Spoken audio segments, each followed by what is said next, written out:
Pour la lutte traditionnelle, je voudrais inviter tous les fils. Il est question que chacun participe à cette activité. L'année dernière à Bada, il y a eu un qui est venu.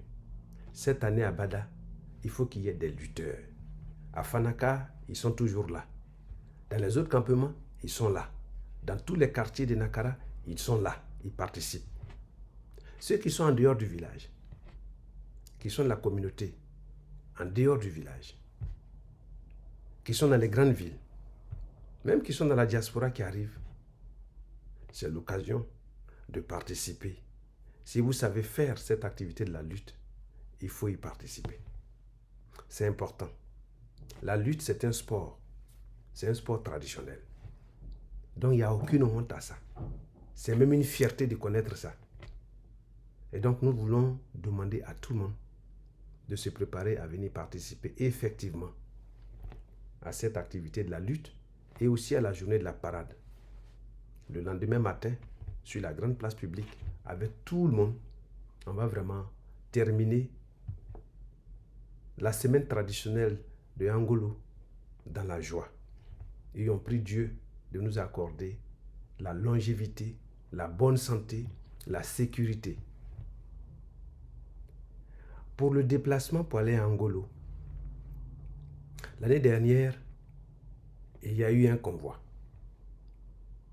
Et je voudrais remercier tous ceux qui ont pris part à ce convoi. Remercier ceux qui ont participé à l'organisation de ce convoi. Les féliciter pour l'initiative.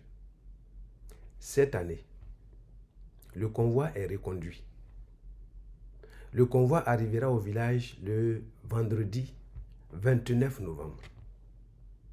Ça veut dire que le vendredi 29 novembre, tous ceux qui viennent de San Pedro, d'Abidjan, de Bouaké, de Ndoussi, partout en Côte d'Ivoire, en liaison avec mon assistante à la chefferie qui est Kadi Touré, vous prendrez les contacts pour que, comme elle a déjà lancé l'information sur la plateforme, vous puissiez vous inscrire. Inscrivez-vous nombreux. Cette année, on souhaite avoir 3 à 4 cas qui rentrent en Nakara. Quand on dit 3 à 4 cas, vous allez vous dire, mais c'est gros. Mais notre population, elle est très grande. Notre communauté, elle est très grande.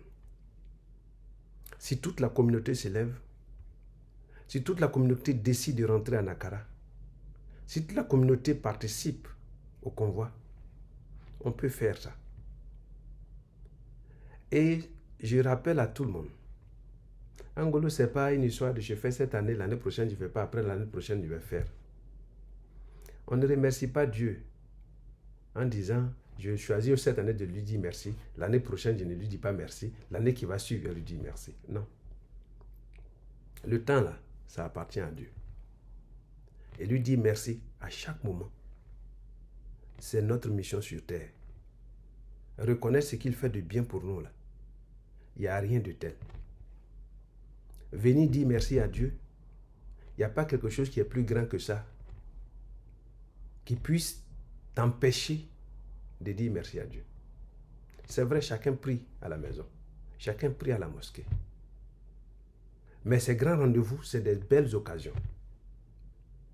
Parce que plus on est nombreux ensemble, en communion, pour dire merci à Dieu, plus cela a un écho, plus cela a de l'intérêt pour Dieu. C'est pour ça même quand chacun peut prier chez lui, on nous demande de nous retrouver sur la place publique pour prier ensemble. On nous demande de partir à la mosquée pour prier ensemble. On nous demande d'aller dans tous les lieux de prière pour prier ensemble. Donc venez pour que on puisse dire merci ensemble à Dieu. Donc j'invite tous les fils à participer au convoi. Les élèves, les étudiants, ça, c'est votre affaire. Les femmes, c'est votre affaire. Le convoi, l'année dernière, a donné beaucoup de joie aux parents. Tous les parents sortent pour venir voir dans ma famille, quels sont ceux qui sont venus. Que chaque famille de Nakara puisse sortir pendant que le convoi rentre pour dire j'ai quelqu'un dans cette voiture qui est rentré au village. Donc je vous invite tous à participer au convoi.